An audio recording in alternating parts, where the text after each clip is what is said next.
If you haven't heard the latest rumors, Pokemon Scarlet and Violet DLC is going to be introducing new Tera forms for specific Pokemon. Much like some Pokemon got Gigantamax forms and others got Megas, it seems as though the DLC is going to turn Tera typings on their head, and we've got some new information about that and much more about the Pokemon franchise. So let's dive in. Riddler KHU, our insider, reports, since you were all spoiled with this, yep, Mega is the only one that's exclusive to a limited amount of Pokemon, while others got both public and privileged facets of Pokemon selection. And this is in regards to the leak we covered the other day on the channel, which if you haven't seen yet, you can definitely go check that out. But very briefly put, this person came forward, they predicted what ended up being true in the presents. We are considering this leak to be true. They came back and reported further on it, indicating that there are going to be special Terastal appearance is a new game mechanic that was not announced in the presentation. Some Pokemon will acquire new Terastal forms. So we do have confirmation from not only this post, which we believe to be legit, as well as the Riddler.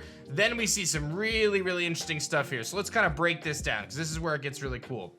Paul and Nemo says, I hope it's a decent amount of terraforms. I'm also hoping the Paldea and friends are in the DLC. And KHU says decent, indicating that there's a good amount, right? And to me, while it's hard to really decipher what decent means, I would think we're looking at probably somewhere around the 20-25 mark. I think that's a good number. I think that kind of falls in line with what we saw with Gigantamax and kind of what we saw with some Mega Evolution. So someone else, Daragon Kuro says, as a Pokemon with a special Terastal appearance, need to have a specific Tera type, and Riddler KHU says it should go like this. So basically saying that you've got this kind of, if you have a specific Tera type, the Pokemon is going to have a special Terastal appearance. So it's not as if like every single Skeledirge is going to have this special Terastal form. You have to have a Skeledirge with a specific Tera typing that aligns with that special form.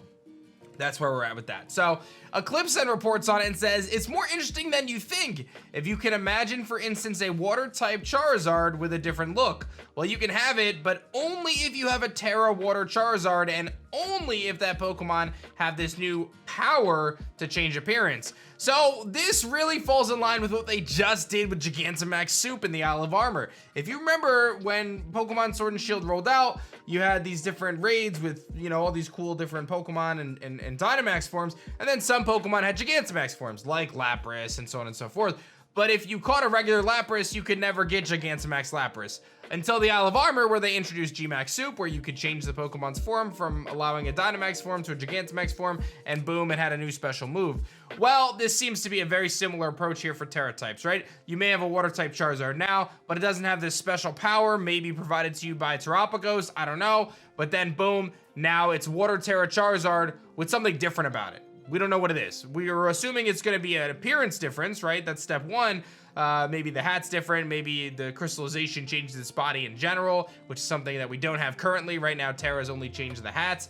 Very interesting to think. But then what's the next piece of it? Is it a stat change, right? Teras don't change stats right now. They just change type, which is a big enough deal on its own. But if you were to change its stats too, like Megas did, that would be something to consider. The other thing that it could do, which may be even more impactful, is just simply increasing the stab bonus, the same type attack bonus that you get. If they increased it by another multiplier, that would be even more wild, right? Because then you have these special Tera types that are going to be so incredibly strong because of just how much damage output they're doing, just based on the kind of adaptability like multiplier that these Pokemon are going to get. So just some food for thought, some things to consider when we see these different Tera types. And I'll pass the question to you guys. What Pokemon do you want to see get a custom Tera type in the DLC? Let me know in the comments section below. And while you pause to go leave a comment down below, you should also check out TeamShiny.com. If you guys don't know, I've got my own clothing line called Team Shiny. We've got some of the best designs you can pick up for your favorite shiny Pokemon and more. So head over to TeamShiny.com and deck out your closet. You're gonna look amazing. Check out all these great designs. If you didn't see one you liked from this, then you're gonna see one at TeamShiny.com with over 50 designs. I'm telling you guys, deck out your closet. We got all sorts of deals going on, so check it out and don't miss out. Let's get back to the news. Really good assessment here from Light88, indicating that on the website it said that you're going to encounter Ogerpon, of course the green mass legendary in the first DLC, but then Terapagos will just appear. This makes me think that we'll be more of a friend to Terapagos as opposed to like what happened with Koraidon and Miraidon, and it'll join your party without having to kind of battle it. This will be not be the first time we have to manage with a baby, so probably this Terapagos is one. Do you think it'll have more than one form, just like Cosmog? So Light is kind of predicting that we're gonna encounter and battle Ogerpon, right? But Terapagos just kind of appears. Maybe it's gifted to you. Maybe you kind of stumble upon it. It seems as though the interaction with this legendary is going to be very different. And I think its vibe kind of gives off a different vibe.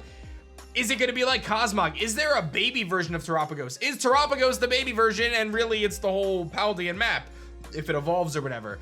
I'm really intrigued about what we're gonna see here with Terapagos. I find this Pokemon fascinating. I actually really like its design too. And I've been very critical about the Gen 9 designs, right? I'm like the first person to say that there's a handful of them that I'm not a big fan of. There's some that I really like though. Like I love Sea Titan, Sea Toddle's adorable. I'm a huge Goldango fan, which I know is I'm in the minority there. Even things like Garganacl have grown on me tremendously, right? Terapagos is a design that I loved it as soon as I saw it. I really like this design. I can't say the same for Ogerpon, but he is growing on me. He is growing on me. I find that that's the case for me. Like, genuinely, as I kind of, you know, get distracted here. I feel that a lot of times my first reaction to Pokemon is not always the most positive one, but they grow on me over time. Then, speaking of kind of things growing on you over time, we got nice segues today. The new anime poster did just drop. I think it looks epic, dude. And this is coming from someone who doesn't really watch the anime, right? Like, I watched it when I was a kid. I've kind of dabbled a little bit. I tried to watch it with my 4-year-old daughter. She wasn't really into it. Like, she was a little bit, but I think it's just not. I think in a couple years, maybe. So, Ash is obviously gone. You know, they're switching it up. You've got the 2 new protagonists, which we know now were drawn by Ken Sugimori. I think this poster's phenomenal though, right? You've got the 2 new protagonists. I think they look great, right? I don't have anything, a lot of questions about them. He's got this interesting Pokeball. She's got the little thing in her hair, kind of like Ash on his cap. But then you got the dude with Captain Pikachu. I think his name is Freed, I don't remember now. And he's flying out of Charizard. Why wouldn't he be? You had to have Charizard in the anime. And then, of course, in the very far back, you've got the shiny Rayquaza in the sky. Very interesting. A super cool looking character with a Ceruledge. And then you've got, you know, you've got a handful of different Pokemon. Pawmi and Elekid, Rockruff. Interesting choice, right? Shuckle, Alolan Muck, Chansey, Metagross, Noctowl. So, some pretty interesting Pokemon on this poster, but obviously some really cool things to point out.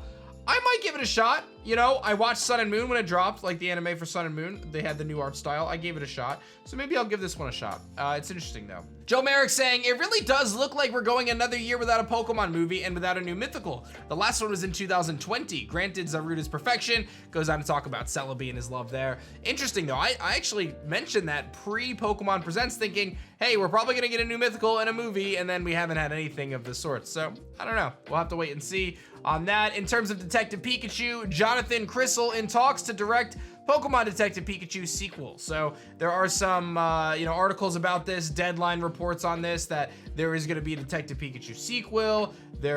Chris Galletta is going to write the script for the follow-up. So we kind of thought that this was a thing already, but we'll have to wait and see. Apparently, it grossed more than $430 million at the worldwide box office. It sounds like a decent amount. I don't know anything about movies. I'm not a big moviegoer myself, guys. I honestly, I'm not. And then you've got the newest Pokemon for the Hidden Treasure of Era Zero, right? Your Okidokis and your you know, whatever it is, Pheasantipity. That's the best one of the 3. This person, Poke Artist 101, drew up pre-evolutions of these. These are fake, just to be clear. I shouldn't say fake, like this artist made them. They're really cool, but they're not official Pokemon. I think they're great. Oh my God, I love these so much. It makes me like the real one. Again, it's not real ones. The official ones, it makes me like them a little bit more. These are great designs. I wanted to bring them to your attention just because I thought they were cool. I really like the little doggy. I just feel like I hope there's pre-evolutions. And it almost looks like this could be like a starter trio in a way, right? Like fire, water, grass. Anyway, I just thought it was fun to show. It was getting a little bit of love on Twitter. I figured I'd give it a little more love on my end here. And that's everything to keep you guys caught up on the news and more. Make sure you guys check out teamshuddy.com and swag out your closet. You look awesome in our shirts. They're very comfortable as well, so don't miss out on that. But Terastal hats, baby, I'm ready for it. I'm ready for the new forms. Let me know what you're hoping to get in the comments section below, and I'll see you guys in the next video. Peace.